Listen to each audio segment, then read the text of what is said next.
ஊழிய அழைப்பு. கர்த்தருடைய பரிசுத்த நாமம் மகிமைப்படுவதாக.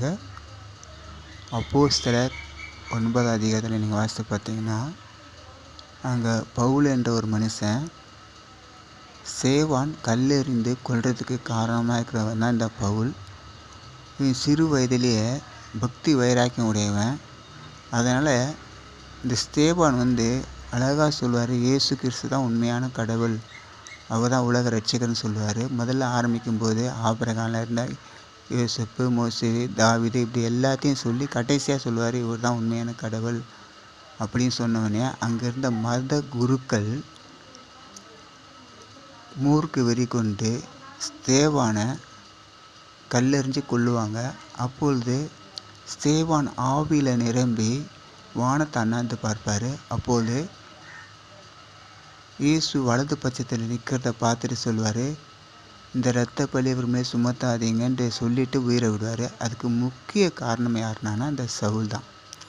இந்த சவுல் தமஸ்குக்கு போகிற வழியில் கர்த்தர் ஒரு ஒளியாக இவருக்கு பிரகாசிப்பார்.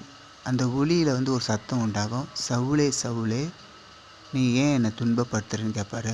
அதுக்கு இவன் கேட்பான், நீர் யாருன்னு கேட்பான். அப்படி கேட்கும்போது அவர் சொல்லுவார், நீ துன்பப்படுத்துகிற இயேசு நானே அப்படின்னு. முள்ளில் உதைக்கிறது உனக்கு கடினமா அப்படின்னு கேட்பார். அப்படி கேட்ட உடனே நான் என்ன செய்ய சித்தமாக இருக்கிறேன் அப்படியே அவன் டோட்டலாக மாறுவாங்க. இதே மோசேக்கு ஆண்டவர் சொல்லுவார், உன் கோலை கீழே போடுவார். கோலை போடுவான், அது பாம்பாக மாறும், விலைக்கு ஓடுவான், அது வாழை பிடிப்பான். அப்புறம் கையை தூக்கி மடியில் போடுவார், குஷ்டரோகமாகவும் திருப்பி மறு கைப்பட நல்லா இருக்கும். இப்படி அநேக காரியங்கள் செய்தால் கூட, அற்புதத்தை அவர் கண் முன்னாடி செஞ்சால் கூட மோசே போகிறதுக்கு யோசிப்பார், ஐயோ நான் போக. ஆனால் இந்த பவுல் பாருங்கள், மூர்க்க வெறி கொண்டவன். ஆனால் உடனே நான் என்ன செய்ய சித்தமாக இருக்கிறேன், அப்போ நீ போ, அங்கே போய் இரு, தங்கு அப்படின்னு. 3 நாள் குசியாமல் குடியாமல் இருப்பான். அப்படி சவுல் இருக்கும்போது அனனியா என்ற ஒருத்தன் தலை மேலே கையை வைப்பான். அவன் கண்ணில் இருந்து செவில்கள் மீன் சிதறல் கீழே விழும். அப்போது தாமதமின்றி இயேசுவே மெய்யான தேவன் என்று யூதர்களுக்கு புறஜாதிகளுக்கு எல்லாருக்கும் சொல்லும்போது இவனை கொல்றதுக்கு மூர்க்க வெறி கொள்வாங்க. ஆனாலும் கூட கர்த்தர் இவனை கூடாரத்தை பாதுகாக்கிற விதமே வித்தியாசமாக இருக்கும். அந்த அதிகாரத்தை நீங்கள் வாசித்து பார்த்தீங்கன்னா மிக அற்புதமாக இருக்கும்.